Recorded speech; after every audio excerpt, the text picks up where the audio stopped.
Hello mga ka-Virgin! Virgin stands for Vergara Gina Fe. So guys, updan nyo ako sa akon nga vlog nga nanguha kami diri sang lubi sa Carpenter. So dira nag-start na kami pamuka. Si Alvin ginbuka niya ng akon nga lubi. Ay, ang ginkuha gali namon nga lubi. O ang pato daw mauna pa sa amon, no? Mapatutin kagid karon. Sometime na guys, naggadto kami dira sa Carpenter kay mapadugo-dugo kami isang amon nga sidecar kag ang ilang nga top down nila Kuya Tuto kag ni Mami Susan. So guys, ang amon nga mga bata diri nagairirima, oh, kita nyo. Naggasabyahanay sila sang unod sang lubi. Gasalig ka mo, kay damo ka mo puno, ha? Karon. Abi mo guys, ning apat namon ka bata ni guys, may kanya-kanya na silang ugali. Syempre, unique na sila guys, mga palaban na sila ya, oh.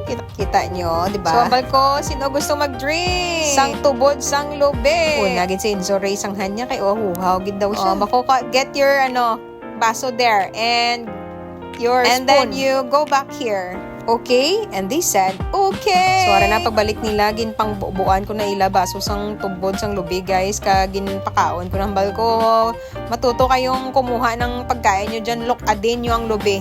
Kabalo na sila maglokad sa ilaya, guys. So, sabihan na, gyapon sila wayon. So, guys, kaya ang iban nga puno, ara sa gilid sang kanal, sang palayan, kinapulot lang namon ang lubi dira sa kanal. Kaginapamala bago bukon para hindi magkaradto ang duga sang kanal sa lubi. So nakita niyo no, habang gapamuka da si Alvin sang lubi, na nagapangwa kuya ka tagabang gulayon ko sa balay, dalon ko sa balay. So guys, ang amon dira nga pitchel guys, so napuno gid bala sang lubi nga nakuha namon sobra pa na actually guys, ang gidala na lang namon dito sa gilid sang balay. So nakakuha gid kami sang isa ka pitchel. Kung marami lang guys no, kung wala ta sang obra, nakakuha lang sang stress, although nga medyo kapoy sa work, but still relax lang yan. And that's it for today's video.